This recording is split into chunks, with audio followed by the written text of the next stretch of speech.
Hello guys, welcome back to chapter 5 of Poppy. I hope you guys got outside today and enjoyed the weather. It's beautiful out there. We are celebrating Emmy's birthday Plan B style today. So kind of did what we could at home for her. Anyway, she's outside playing real quick, so I was able to get a couple minutes by myself so I could read to you. So with permission from Scholastics, I am reading Poppy by Advi, and chapter 5 is called Leaving Gray House. For the next 2 days, Lugwort worked on the speech he intended to make to Mr. O'Cax.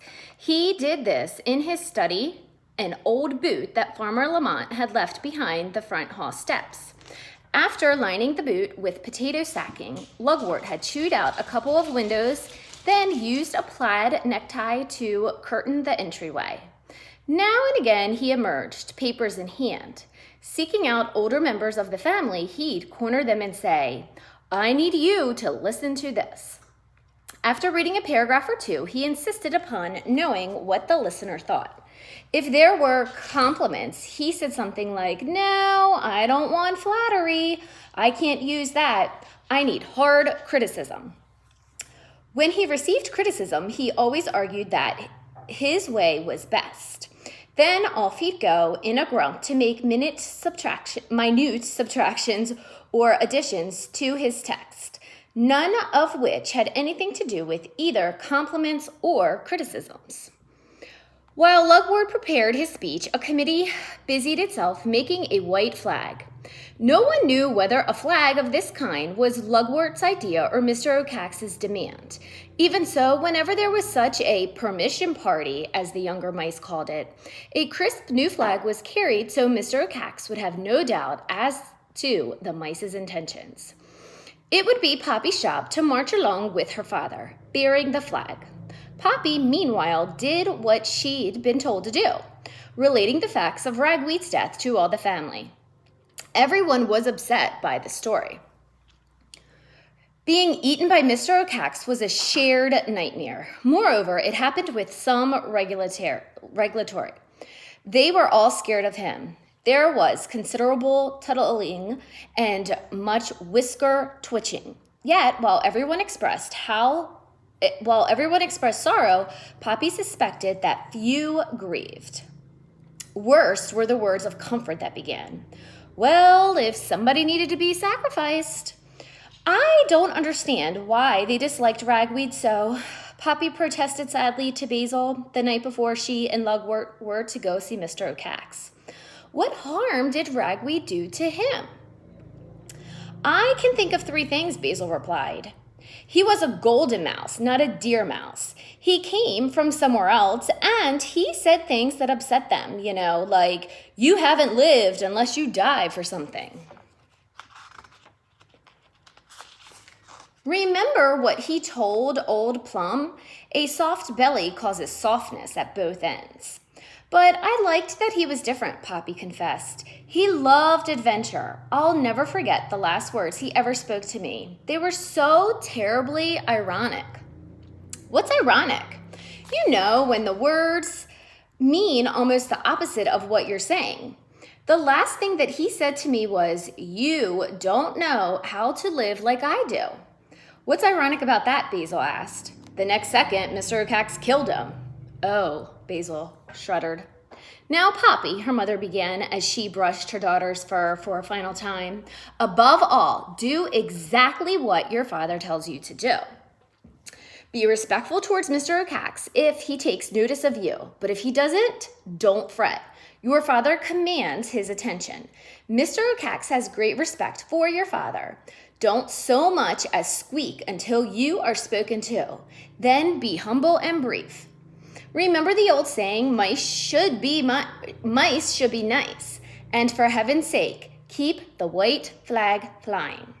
Above all," sweet Cicely concluded, "remember it's an honor that you were selected to go." "Yes, Mother," Poppy replied, though what her mother was saying made her very uncomfortable. Lugwort appeared at that moment. His hair was slicked down, his whiskers were crisply curled, and his tail had been scrubbed to a glowing pink. His thimble hat was set at a very natty angle. "Is she ready?" he asked his wife. "I think so." Lugwort examined his daughter with a critical eye. "Fine," he said.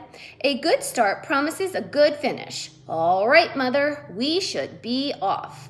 Sweet Cicely gave Lugwort a nuzzle, whispering, "Do be careful." "Careful is my middle name," Lugwort assured her, and led the way to the porch. There, the whole family of mice had assembled for a send-off. Fireflies had been gathered and now released, gave the moment a festive mood. Poppy, holding the flag, stood at the foot of the porch steps. Lugwort scampered atop the old porch rail and faced the crowd. "My fellow mice," he began, paws clasped comfortably over his plump belly while he surveyed his family with a solemn regard. "I am about to leave for my meeting with Mr. Ocax. Need I remind you how important is this deputation? A moment for the multitude of mice to memorize." Poppy, unable to make much sense of the words, stopped listening. She was searching for Basil in the crowd. "Be certain," Lugwort continued, "that I will go forward with your best interests at heart. I have prepared a fine speech that will, I'm sure, convince him of our needs." He held up a scroll of paper, wrapped carefully in leaves to protect it. "I look forward to returning with Mr. Ocax's kind permission, so at least half of us can move on to a new home. That will be a great day for us all." At this point, he looked down at Poppy. "Poppy," he cried, "raise up the flag." "What?" "The flag, Poppy, the flag!" "Oh." Poppy lifted the white banner high. Looking at it, all she could think of was a flag of surrender. As Lugwort took his place before her, one of the crowd called out, "Hip, hip, hooray!" cried the others. "Hip, hip, hooray!" "Forward!" Lugwort cried. He gave a smart nod to Poppy, and they began to march off. The crowd continued to cheer. Poppy had to admit that it was grand. When she caught sight of Basil waving frantically to catch her eye, she even felt proud. Within moments, however, everything changed. Grey House, with its cheerful lights and well-wishers, vanished behind them. The moon had all but disappeared behind clouds that promised rain. No stars were visible. The air felt as heavy as wet wool. In the darkness, Poppy had no idea of which direction they were to go. "We'll be taking the tar road," Lugwort informed her. "Fewer obstructions, more visibility." "Do we have a meeting place?" she asked.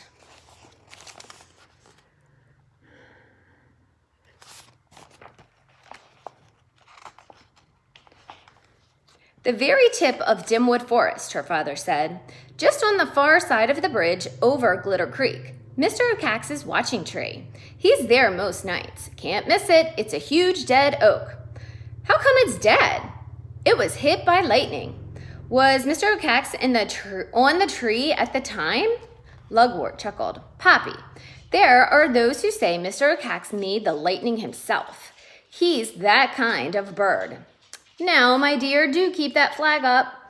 Poppy tried, but she was wondering what kind of chance they'd have with an owl who made his own lightning.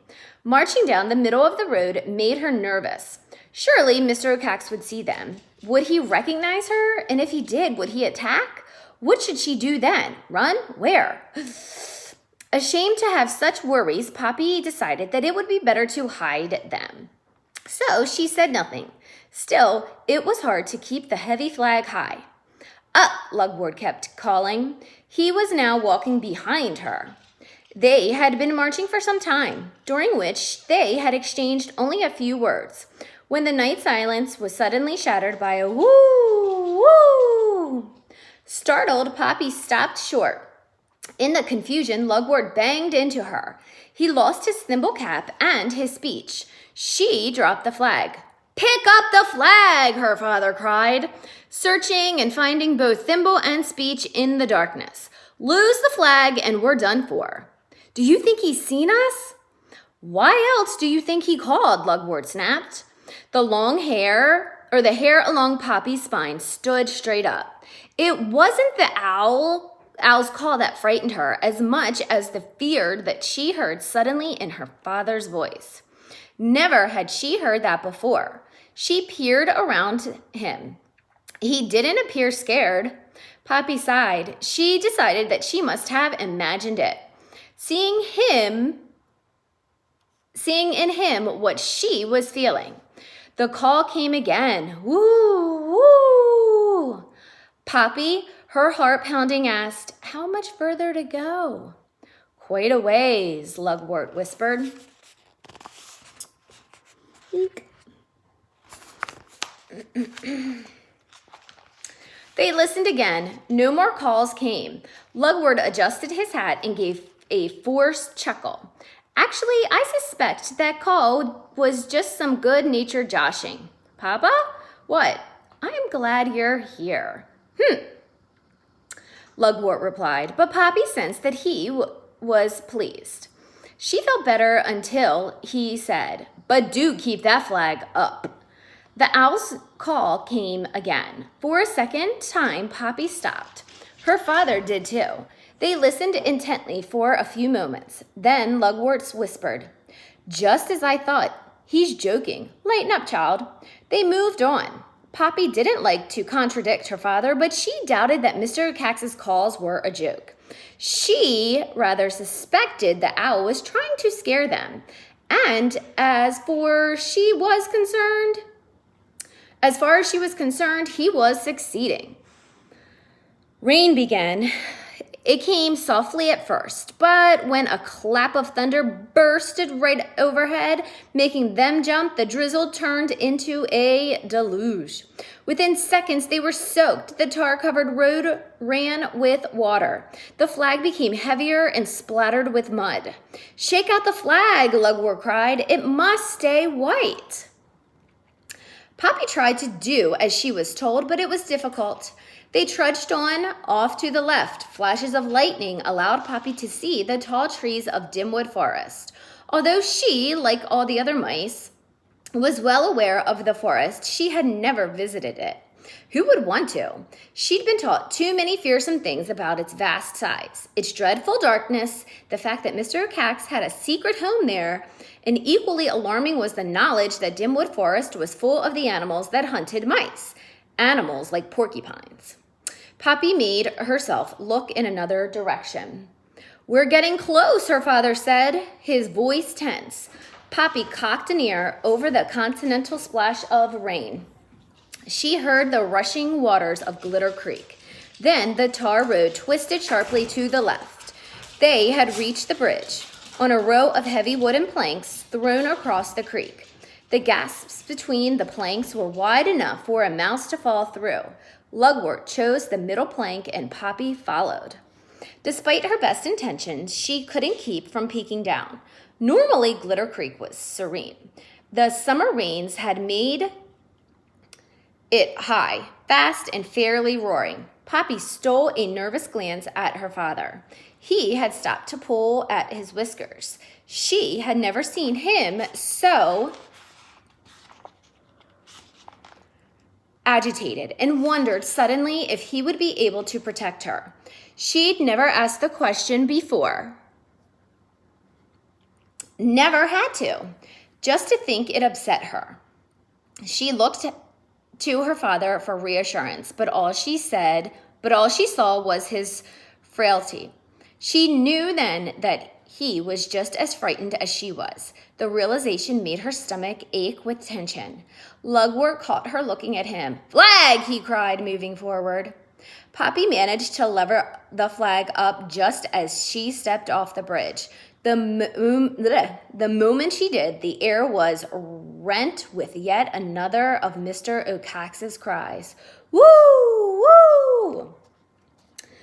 "There he is," Lugwort explained. Poppy looked up as the lightning flashed and thunder rumbled. Mr. O'Cax's dead oak seemed to leap towards them.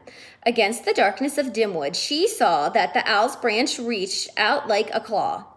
As for Mr. O'Cax, his head feathers were erect, making him look like a devil.